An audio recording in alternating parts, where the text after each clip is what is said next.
ของขวัญปีใหม่ AI สวัสดีพี่น้องมื้อนี้บุญโยได้เอารถมาฮอดบ้านแล้วเนาะก็ที่ว่าด้วยความรู้สึกก็ดีใจแหละว่าซั่นซะดีใจแล้วก็บุญโยมาถ่ายวิดีโอนี้ก็บ่แม่นว่ามาอวดมาอ้างอีหยังหรอกเนาะเพียงแต่ว่าบุญโยอยากให้พี่น้องได้เห็นเนาะได้เห็นได้เบิ่งบางสิ่งบางอย่างซื่อๆเนาะคือสิ่งที่บุญโยอยากนำเสนอต่อพี่ต่อน้องคือมื้อนี้คือบุญโยอยากมาบอกว่าบุญโยได้ซื้อของขวัญเนาะที่เป็นของขวัญให้กับลูกชายเนาะลูกชายนี่ลูกชาย AI นี่ลูกมึงไงว้าย2 เดือนกับ10 มื้อประมาณ8 มื้อเนาะ2 เดือนกับ8 มื้อเจี๊ยบจิบไปยังก็2 เดือนกับ8 มื้อแต่ที่ว่ารถนี้มันพวกเขาได้คันที่ว่าการรถมาแต่ใส่เนาะเป็นรถมาแต่เวียงจันทน์เป็นรถมาแต่เวียงจันทน์เป็นรถลุงพี่น้อง กำแพงนครกพ9947แต่บ่แน่ใจว่าเลขสิออกมือแรงหรือบ่เนาะเป็นของขวัญปีใหม่ AI บ่ฮู้ว่าเลขสิออกมือแรงหรือบ่นี่บ่ซ่อนยางมาเบิ่งดู AI ยังบ่ได้ขึ้นจากบาทได้ก่อนนั่นลูกเนาะเดี๋ยวสิไขประตูให้พี่น้องเบิ่งเอ้ยเหลือมตาเนี่ยลูกว้ายเบิ่งพี่นี่โอ้ยเฮ็ดเตียนตาหิบฮีอยู่ไม่ฟักหักฟักแพงAI เดี๋ยวได้พี่น้องเด้อเดี๋ยวอันนี้เป็นสภาพรถคือว่ามาแนวได้ก็แนวนั้นเลยเนาะคืออันผู้เป็นลุงอันนั้นให้นะเนี่ยมาแนวได้ก็แนวนั้นเลยบ่ได้ตกได้แต่งบ่ได้ยอมบ่ได้อันนั้นเลยนี่สภาพ นี่กระโบคือเว้าคือบุญโยเว้าเนี่ยอยากให้พี่น้องได้เห็นนี่อันนี้เป็นคาจิเว้าแล้วภาษาอังกฤษว่าออริจินอลเนาะมาแบบได้กับแบบนั้นเลยบ่ได้ตกแต่งมีฮอตอันเพื่อมักทุดินเครื่องอันซ้อมแปลงรถอยู่ในอันนั้นเลยทุกอย่างบ่ได้มีการล้างกันยังเลยขี้ฝุ่นกันเต้ น่ะทุกอย่างนะนี่แหละพอดีมาพวกเขามาเขาจะหลายคนเห็นบุญโยเป็นเมืองฟักลายเนาะเป็นเมืองฟักลายไปเอารถก็คือไปเอารถคันนี้แหละอันนั้นคือลุงยายเนาะลุงเงินข้อบุญโยนี้เป็นอันคันที่ว่าเราเอารถไม่เนาะเอารถเราเปลี่ยนรถขี่บ้านซะเปลี่ยนจากคันนี้เราไปเอาคันอีกคันนึงแล้วทีนี้คันเก่าเนาะเป็นของเก่าของเพื่อนแกคือโอนมาเป็นข้องบุญโยว่าสินะก็เลยว่าเอามาไว้ใส่ในครอบครัวเขานี่แหละกับผมเป็นยังเนาะกับพอให้ได้ลูกได้ขี้ไอ้มาพี่ไปไอ้ลูกขึ้นนั่งบังดูลูกฮะพอดีขี้ในครอบครัวกับโบแมนว่าจุดประสงค์อียังล่วงไล่บ่ได้อันนั้นเนาะเพียงเนาะ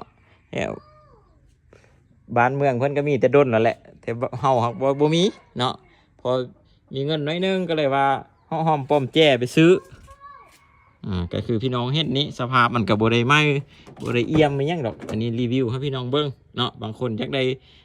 รถไหม้บ่อีหยังต่างๆก็มีเงินไล่ก็ซื้อคันไหม้ก็โอเคเนาะบ่มีปัญหาแต่เฮามันบ่มีเงินก็จำเป็นต้องได้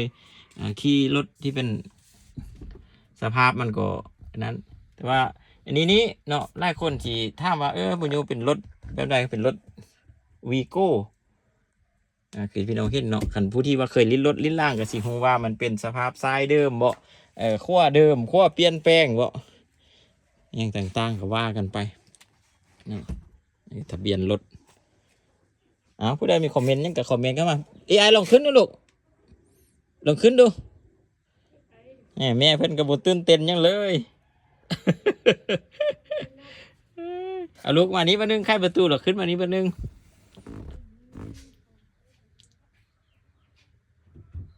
นี่ครั้งแรกโอ้ยเป็นหนาขึ้นรถเอาสิใครไปจำอะไรเด้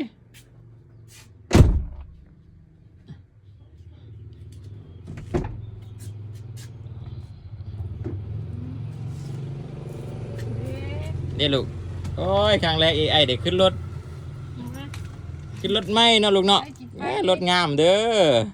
ไปน้ำหอมลูกไปบ่ลูกไปบ้านเนาะก็ลูกชิไปบ่ไปค่ะดูบึงเฮไปบ้านปีนหัวลงไปพี่เบิ่งดูปีนหัวไปทางนั้นลูกเลี้ยวน้ำทางนี้เบิ่งเดี๋ยวลูกของลูกก็นี่เอาบ่มีฮอตแกนมาโหดดินมีฮอตแกนมาโหดดินอยู่นี่นะยังว่าเป็นพื้นบ้านขนาดมาแนวได้ก็มาแนวนั้นไปบ่ลูกไปห้าพ่อเท้าเฮานะบึงฮอเลยบ่เบิ่งเลยพี่นะบึงฟ้าคุณนะโอ้ยเหลือมตาทางนั้นโอ้เนาะเบิ่งดูพี่นะห้วยยังบ่เบิ่งกันวะชนิดเนี่ยห้วยโอ้โห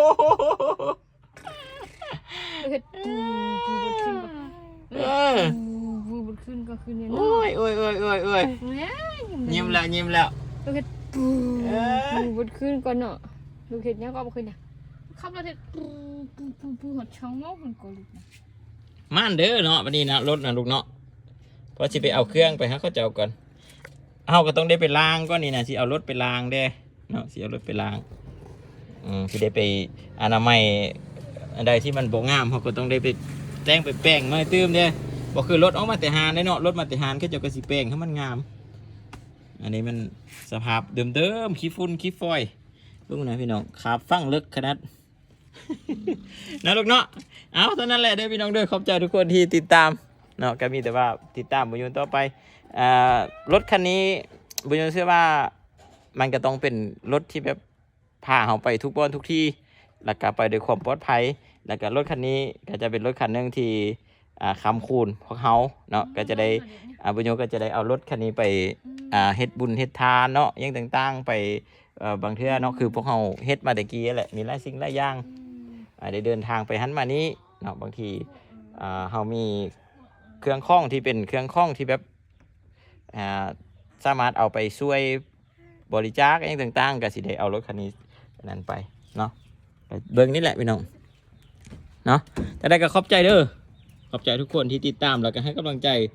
บุญยนต์ตลอดมาก็ถือว่าเป็นของขวัญสินใหญ่สำหรับเฮาบ่เคยมีแต่คนอื่นน่าจะเคยมีเนี่ยแหละเนาะก็บ่ว่ากันอันนั้นนะเบิ่งพอสิติดจากมึงเด้อตื่นบ่เด้อพอสิติดจากรถบ่นั่งเด้ออย่าตื่นเด้อบ่ลืมนี่ตื่นดิเนาะ1 2 1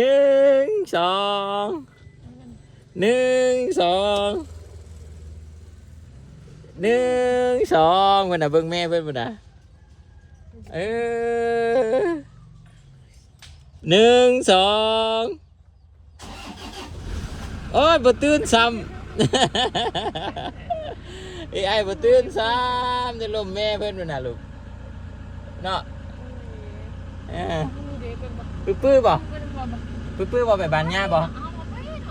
ไปบ้านย่าบ่เอาขอบใจพี่น้องดิโอ้กุ้งเตื้อลืมให้เบิ้งไล่คนจีเบิ้งเนาะเอาพี่น้องเห็นบ่บางคนจีว่าโอ้รถคันนี้เล่นมาไล่ไปได้แล้ว1 2 5 2 1นี่นะลูกเนาะยังเห็นนาชมือ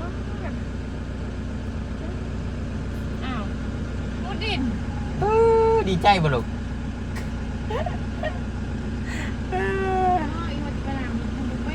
ไปล้างรถไปอนามัยรถก่อนไปเฮ็ดนะเขาเจ้านั้นมีบ่บ่อนสปารถนี่นะพี่น้องนี่สยามบุรีเฮานะ